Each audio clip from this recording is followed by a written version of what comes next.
আমন্ত্রণ জানিয়েছি আমাদের গত রাতের অভিযান সম্পর্কে আপনাদেরকে জানানোর জন্য। গতকাল রাতে র্যাব 2 এর একাধিক আভিযানিক দল রাজধানীর শাহ আলী, মোহাম্মদপুর এবং পল্টন থানাধীন বিভিন্ন এলাকা হতে অভিযান পরিচালনা করে দেশি এবং বিদেশি পিস্তল, ম্যাগাজিন, অ্যামিনেশন, দেশি অস্ত্র, বিদেশি অস্ত্র এবং বিপুল সংখ্যক ইয়াবা সহ 6 জন আসামিকে গ্রেপ্তার করে। আপনারা জানেন, সাম্প্রতিক সময়ে র্যাব 2 এর অভিযানে রাজধানীর মোহাম্মদপুর এলাকা হতে জেনেভা ক্যাম্পের শীর্ষ মাদক ব্যবসায়ী সন্ত্রাসী ভুইয়া সোহেল ওরফে বুনিয়া সোহেল, মাদক ব্যবসায়ী চুয়া সেলিম গ্রুপের প্রধান সেলিম আশরাফি ওরফে চুয়া সেলিম এবং চোরা সেলিম এবং রাজধানীর মোহাম্মদপুরে আলোচিত শীর্ষ সন্ত্রাসী কবজিকাটা গ্রুপের প্রধান আনোয়ার ওরফে শুটার আনোয়ার ওরফে কবজিকাটা আনোয়ারকে তাদের সহযোগী সহ র্যাব 2 গ্রেপ্তার করে।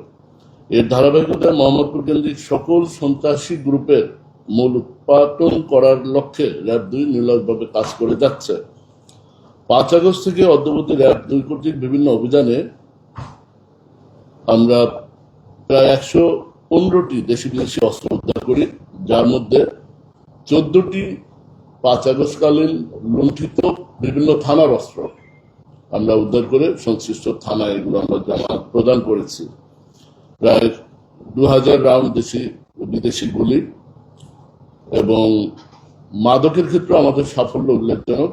আমরা প্রায় 1.5 লক্ষ পিস মোহাম্মদপুর আদাবর এই এরিয়া হতে অপরাধী সহ প্রায় 1.5 লক্ষ পিস আমরা ইয়াবা উদ্ধার করেছি। 4 কেজি হিরোইন উদ্ধার আছে, 1 কেজি গাঁজা সহ অন্যান্য মাদক যেমন বুপেন অর ফাইন, ইনজেকশন, প্যাটেন্টাডল এবং অন্যান্য আরো আসামি সহ মাদকের 1273 জন আসামিকে 5 আগস্ট পরবর্তী এই সময় গ্রেপ্তার করেছে। আমাদের এই মাদক সন্ত্রাস এবং অস্ত্রধারী সন্ত্রাসীদের বিরুদ্ধে অপরাধ চলমান রয়েছে। এর ধারাবাহিকতায় গতকাল 27/4/26 তারিখ গোপন তথ্যের ভিত্তিতে র্যাব 2 এর পৃথক 3টি আভিযানিক দল রাজধানীর শাহ আলী, মোহাম্মদপুর এবং পল্টন থানাতে বিভিন্ন এলাকায় অভিযান চালিয়ে 3টি বিদেশি আগ্নেয়াস্ত্র এবং 1টি দেশীয় 1 বন্দুক, 37 রাউন্ড তাজা গুলি, 3টি দেশীয় চাপাতি সামুরাই সহ এবং প্রায় লক্ষাধিক ইয়াবা সহ 6 জন আসামিকে গ্রেপ্তার করা হয়। রাজধানীর শাহ আলী থানাধীন শাহ আলী কলেজ মার্কেট এলাকা হতে 1টি বিদেশি পিস্তল, 4 রাউন্ড তাজা গুলি ও 1টি ম্যাগাজিন সহ ফোরকান আলী আকন বয়স 65 নামক 1 জন আসামিকে গ্রেপ্তার করা হয় এবং এই ফোরকানের কাছ থেকে উদ্ধারকৃত অস্ত্রটি আমরা যাচাই বাছাই করেছি। এটা 5 আগস্টকালীন মিরপুর মডেল থানা থেকে লুণ্ঠিত অস্ত্র। এই আসামি শাহ আলী ফোরকান আলী আকন পেশাদার অস্ত্র ব্যবসায়ী। এর বিরুদ্ধে পটুয়াখালী থানার ডাকাতি প্রস্তুতি মামলা, রামপুরা থানায় হত্যা মামলা এবং ঝালকাঠি জেলার রাজাপুর থানায় ডাকাতির মামলা রয়েছে।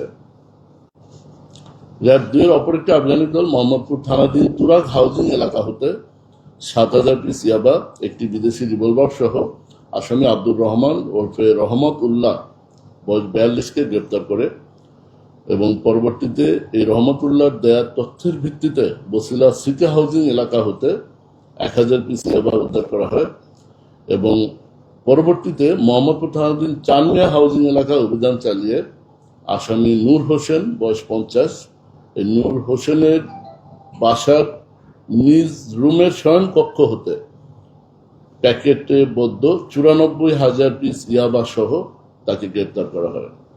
এই ধৃত আসামিদ্বয় দীর্ঘদিন ধরে অবৈধ মাদক এবং অস্ত্র ব্যবসার সাথে জড়িত।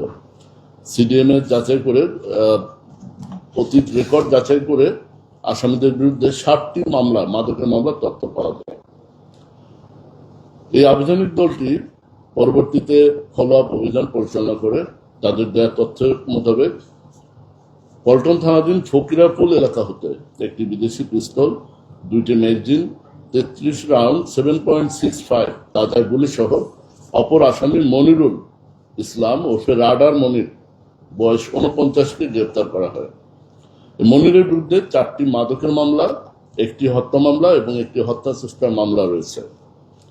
র্যাব 2 এছাড়াও আরও একটি পৃথক আভিযানিক দল একই রাতে রাজধানীর মোহাম্মদপুর থানাধীন 7 মসজিদ হাউজিং এলাকা হতে ছিনতাই চক্রের 2 জন তালিকাভুক্ত ছিনতাইকারী সদস্যকে আলামিন এবং নূর নবী হাতে নাতে চাঁদা এবং ছিনতাইরত অবস্থায় জোরপূর্বক ছিনতাইরত অবস্থায় 2টি চাপাতি সহ গ্রেপ্তার করা হয়। তো গতকাল রাতের এই অভিযানে সর্বমোট বিদেশি পিস্তল 3টি, যার মধ্যে একটি পুলিশের লুণ্ঠিত অস্ত্র, একটি দেশি একনালা বন্দুক, লাইভ অ্যামুনিশন 37 রাউন্ড, 3টি লাইভ অ্যামো রাখার ম্যাগজিন, একটি এমটি কার্টুজ, ইয়াবা 1,02,000 পিস, চাপাতি 2টি এবং গ্রেপ্তারকৃত আসামি 6 জন। এই র্যাব আইন শৃঙ্খলা পরিস্থিতি স্বাভাবিক রাখতে অস্ত্রধারী, মাদক কারবারি, দুষ্কৃতিকারী ও স্বার্থান্বেষী মহলের অপতৎপরের সাথে যারা জড়িত তাদেরকে আইনের আওতায় নিয়ে আসার জন্য এই অভিযান এবং গোয়েন্দা তথ্য সংগ্রহ নজরদারি অব্যাহত রেখেছে। গ্রেপ্তারকৃত আসামিদের বিরুদ্ধে এবং উদ্ধারকৃত মালামাল সহ সংশ্লিষ্ট থানায় আইনগত ব্যবস্থা গ্রহণ প্রক্রিয়াধীন। এটা মোটামুটি আমাদের গতকালের অভিযানের ব্রিফিং। তো আমার পক্ষ থেকে এটুকু, সকলকে ধন্যবাদ।